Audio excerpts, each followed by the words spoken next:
এই দেখুন মাংস এনেছে, তাই টমেটো, 3টে কাঁচা লঙ্কা, নুন, হলুদ, জিরে গুঁড়ো, ধনে গুঁড়ো, পেঁয়াজ একটা কুচিয়ে দিয়েছি, 2 টুকরা রসুন, এই যে আদা রসুন, এরপরে নুন স্বাদ মতো দিয়েছি। এইভাবে করব, কারণ গরম, শরীরও ভালো না, খাবে, এইভাবে খাবে।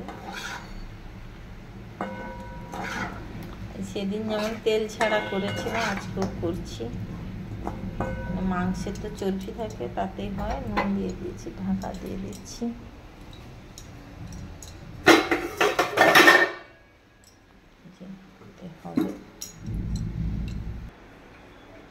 এই দেখুন বন্ধুরা, আমার তেল ছাড়া কীরকম রান্না হয়েছে দেখাচ্ছি। এই দেখুন তেল ছাড়া রান্না।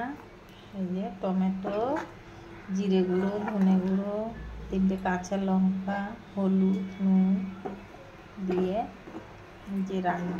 দেখুন তেল ছাড়া রান্না, কিন্তু তাও ভালো হয়েছে। মাংসের যে তেলটা থাকবে সেটা, তাহলে শরীর খারাপ করবে না, কিন্তু রান্না তো হয়েছে। দেখুন